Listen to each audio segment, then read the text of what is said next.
Olá, tudo bem? E hoje estaremos lendo e comentando a obra Neftat, a Rainha Reencarnada, um romance escrito por Carlos de Brito Embaçaí, que se propõe a estudar a reencarnação, mas parece não sair tão bem assim. Então esta obra, surpreendentemente, embora escrita por Embaçaí, não é uma boa obra espírita. Carlos de Brito Embaçaí, como já tivemos a oportunidade de analisar algumas obras dele, é um excelente escritor espírita, um excelente polemista, conhecedor da doutrina, mas aqui seus dotes como escritor de romances, de novelas, de uma história em geral, não se mostram à altura da sua pessoa. Nesse livro que ele escreveu, ele vai se propor a criar uma história inventada, talvez possa ter algum fundo de verdade baseado em algum fato de reunião mediúnica que ele ficou sabendo, mas é uma história, uma criação, uma ficção, onde se propõe estudar a reencarnação. Então, essa obra é composta de duas partes. Na primeira, nós vemos, então, a história onde aparece a personagem título, a rainha Neftat, e depois a parte dela reencarnada no Brasil. Bom, quais são os problemas desta obra? Pois é que a Neftat não é a personagem principal. Ao terminar de ler esta obra, não dá para saber por que o Carlos Embaçaí Filho resolveu dar esse título. Porque a rainha, na primeira parte, é uma personagem que menos aparece. Na segunda, ela tem um destaque como personagem reencarnada, mas não é tão grande quanto se imagina. Bom, qual é a história? Na primeira parte, nós vamos acompanhar a história de Devin. Devin é um guerreiro que existia ali pelo tempo do Império Egípcio, da civilização egípcia, e ele vivia de fazer guerra. O negócio dele era matar mesmo. Acabar com os fracos, subjugar todo mundo.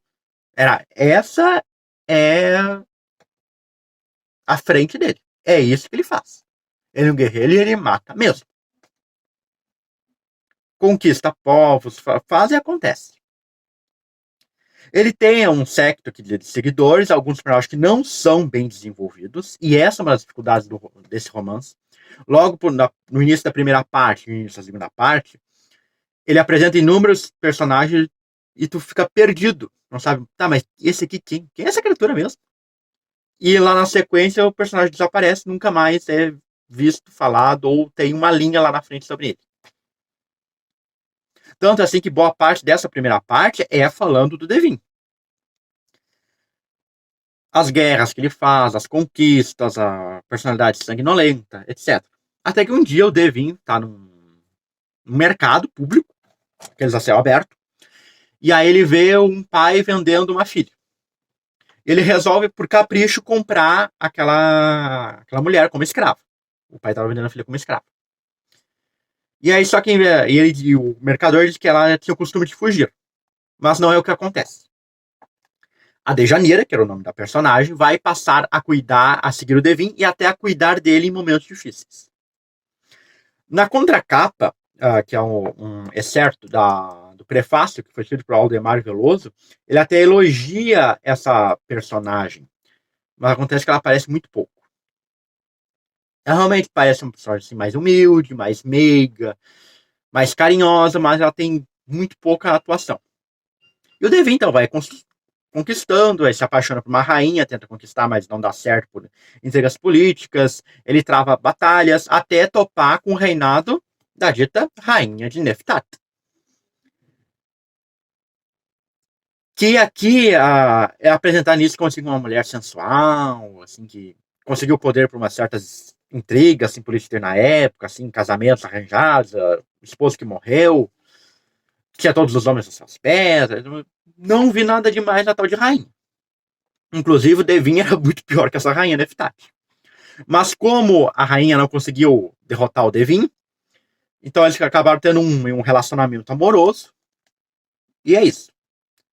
É muito resumido a primeira parte, é um pouco enrolada, é um pouco pesado, cansativo de se ler. Aí vai para a segunda parte, no Brasil. Vai apresentar, então, dois personagens. O Clovis, e a Nicéia. O Clovis é a reencarnação do Devin e a Nicéia é a reencarnação da rainha Nefertari. Os dois são casados, não um com o outro. Eles têm suas próprias e respectivas famílias.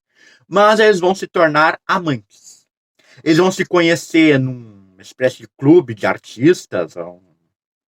Não sabia bem dizer o nome que ele emprega, mas era um grupo que se reunia para discutir arte. Embora profissionalmente os dois não sejam artistas. O Clovis aqui ele vai trabalhar numa empresa de grande porte, não dá para saber muito bem quais as atribuições dele, mas era uma função assim, de escritório, um diretor de setor, um coordenador, de acordo com a linguagem da época, que esse livro é de 1960, 1970, agora até me falha aqui, 74. Então, com cargos condizentes com a época de 1974. As famílias dos dois estão afastadas, o Clovis mudou para o estado do Rio de Janeiro, mas a família dele é de Minas. E a Nicéia, ela tem um marido que viaja muito a trabalho e fica muito tempo fora. Os dois têm filhos, cada um nas suas respectivas famílias, mas logo de início, lá nessa reunião de clubes de artistas, que também não é um local muito bem explorado, é apresentado no início e abandonado ao decorrer do romance, eles se tornam amantes de forma muito rápida. E aí passam a viver aí um romance, aquela coisa toda. Aí depois tem um episódio que um dos filhos do Clovis fica doente, aí tem que trazer a família para o Rio de Janeiro, e fica aquela coisa intrigante ali. Até então, até essa parte, o romance melhora um pouquinho essa questão narrativa, sua estrutura. O que vai acontecer é que a Nicéia vai conhecer uma amiga, a Nieta, que se diz espírita. Mas com o passar do romance, a gente vê que ela não é espírita coisa nenhuma. E aí o autor vai começar vamos dizer assim, a desvendar a personalidade da Nicéia. E vai apresentar ela como uma mulher extremamente vulgar. E aí eu achei totalmente exagerado o que ele fez. Porque a Nicéia aqui, como vai tendo assim um amante atrás do outro. Ele vai passando a história dela desde quando ela se casou até antes de conhecer o Clovis, ela teve assim um amante por semana, eu acho. Então ficou uma coisa exagerada, beirando quase o absurdo. E ele passa sempre a impressão que a Nicéia é a vilã, junto com a Nieta. E o Clovis é que quase fica posando de vítima, embora também culpado fosse muito. Pelo abandono da família, por se envolver com essa mulher, por não atender aos seus deveres na sociedade. Mas tem uma série de erros do Clovis que não são necessariamente tão apontados aqui. Mas a Nieta e a Nicéia é que vão ser realmente as grandes vilãs aqui nessa história, conforme ela foi apresentada. E qual é, então, a da Nieta? Que espiritismo é esse que ela faz? Não é espiritismo. Ela é de Umbanda, ou Quimbanda, ou qualquer religião afrodescendente. E a função dela é fazer trabalhos para separar o Clovis da sua esposa e ele ficar junto com a Nicéia. É essa a função dela. É isso que vai ser desvendado aqui. O que vai acontecer? Certa vez, vai ter o Clovis está com uns papéis muito importantes e eles acabam sendo molhados. E ele coloca a culpa na esposa. E aí começa a gerar um conflito em casa e ele pensa em sair de casa. Até que um dia, a sua sogra, que estava morando junto com a família, dá uma manifestação mediúnica, ele fica espantado e chama lá um vizinho e diz que a mulher é médium e convidam imediatamente o Clovis para participar de uma reunião mediúnica. O que me deixou bastante chocado. Porque a pessoa tá vivendo uma situação difícil, não sabia nem o que era mediunidade antes. E aí pegaram e botaram ele direto para assistir uma reunião mediúnica. Mas vai lá, tá. Ok, vamos deixar, vamos engolir esse assunto. E na reunião mediúnica aí se manifestou lá os espíritos, manifestou um preto velho, e também um espírito dizendo que era de Aruanda, que tinha feito um trabalho, que o serviço era assim, era assado, etc. E aí que o Clovis começa a desvendar a trama, que tinha feito um trabalho de amarração entre ele e a Nicéia, para os dois ficarem juntos e eles se separaram da esposa. E aí que a história vai se desenrolando para ele tentar se livrar do feitiço, vamos dizer assim, da amarração, não sei nem que nome dá para isso, e voltar à sua vida normal. Esse tema que o Carlos de Brito Embaçaí resolveu dar é interessante, mas está muito mal trabalhado. Porque aqui em dado ponto da história vai ter uma reunião de desobsessão. E aí vão fazer a desobsessão do espírito lá que fez o trabalho de amarração. E aí vamos ver como é que o Carlos de Brito Embaçaí vai descrever essa sessão de desobsessão. Aguardem só. É no capítulo número 17, a página 132. Então tá escrito assim, ó. A sessão foi pela tardinha. Além de Clóvis e a sogra, só compareceram os médiuns na reunião. Leituras de preces e o trabalho se inicia. Manifesta-se o tal preto velho. Pede para arredar a mesa e traz uma bacinha d'água. Tudo atendido. A médium manifestada com o preto velho inicia um cântico. Dobra-se sobre a cadeira e com o dedo começa a riscar o chão simplesmente, sem nenhum objeto que estragasse o polimento do assoalho. Nesse momento, o mesmo rapaz recebe o tal espírito de Quimbanda. E vem o diálogo do preto velho com o moleque. Suncê não queria vir, moleque. Por quê? O outro só estrebuchava. Alguém chuta, sem querer, a bacia e esparrama água pelo chão. Nunzi fala mal. Traz outra. Novamente a bacia se enche, o preto velho começa sua reza benzendo a água e a bacia. Agora Suncê vai lá na praia buscar trabalho. Comanda para o aruandeiro. A um gesto mais brusco, o outro espírito se afasta. O preto velho inicia a reza. Pega a bacinha e entorna o líquido no chão. Ziri, está não serve mais. Um chão de canzô tá molhado mesmo. Outra baciada é trazida e o chão mais encharcado ficou. O outro média novamente tomado. Ziri voltou. Agora Ziri carrega sua muamba nesta água. O da Aruanda estrebuchava e renegava. Anda, se não eu vou meter seu focinho na água. E a cena se repete. Não quer? Então se vai com o focinho na água. Lendo assim é quase cômico. E isso é uma reunião de desobsessão. Espírita, presume-se. Mas continua. O outro mede a precipitado sua posição e se esparrama pelo chão alagado, indo cair de cara emborcada na água da bacia.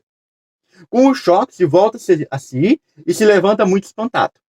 Para espanto maior dos demais, sua roupa continuava imaculada como dantes. O tombo não afetara o mínimo de suas vestes.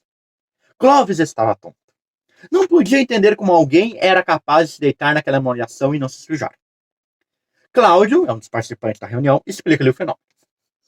Aquele espírito obsidiador é o que estava causando todo o tumulto na sua casa. Eles fazem o trabalho de mandinga e as vibrações mentais e desejos se convertem numa força magnética que envolve o ambiente. Esta força tem como fonte alimentadora o tal ponto ou trabalho feito. É preciso que se destrua esta fonte emissora de ondas e vibrações maléficas. Isso é o que o espírito chama de descarregar nesta água. Assemelha-se ao caso de uma bateria elétrica que produz energia para alimentar um certo circuito. O meio de se cortar essa força é descarregar a bateria. Provoca-se então um curto ou descarrega-se na Terra. No caso, esta água absorve a magnetização. E aí depois segue com outra parte da reunião mediúnica. O que tem de espiritismo aqui? Nada. Isso aqui está completamente errado. Se não entender da Umbanda, da Quimbanda, é necessário para fazer um trabalho, fazer o descarrego assim, de tal jeito. Bom, aí é uma questão da Umbanda e da Quimbanda. Aqui estamos falando de espiritismo. É assim que funciona uma reunião de obsessão? Não. A gente sabe muito bem que não. Kardec recomenda fazer uma coisa, trazer a bacia d'água, fazer descarrego não sei o quê, meter a cara do médium, ela na força, numa bacia d'água? Não. Então isso aqui está completamente errado. Não obstante, a tal sessão aqui de descarrego, que eu não sei dar um nome para isso, funciona. E aí as coisas começam a se ajeitar lá na vida do Klaus, embora lá a Nicéia continue lá tentando fazer escândalo, tentando conquistar lá o amor da sua vida, e por aí vai. E aí no fim, que na verdade é o primeiro capítulo que ele abriu, tentou fazer uma coisa meio machadiana, assim, meio Memórias Póstumas de Brás Cubas, que aí seria os espíritos contando a história lá do passado, lá envolvendo a rainha Nefertiti. Essa o romance escrito por Carlos de Brito Embaçaí. Infelizmente, aqui essa obra é penosa de se ler.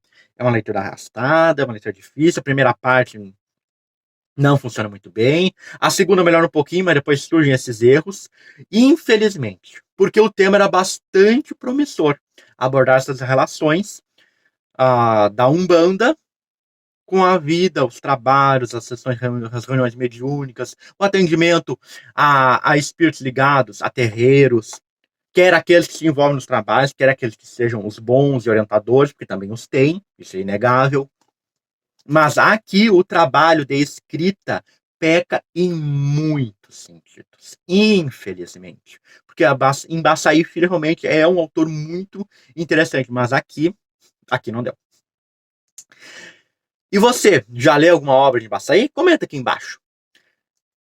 Já leu alguma coisa sobre as relações da Umbanda e dos trabalhos, atendimento do centro espírita? Comenta aqui embaixo também. Não se esqueça de deixar o like, compartilhe para chegar a mais pessoas e clique aqui, ó, no botão de inscrever-se e ative o sininho para receber notificação dos novos vídeos. E aqui vão aparecer 2 outros vídeos do seu interesse. Te vejo na quarta-feira para continuarmos lendo e comentando. Até a próxima!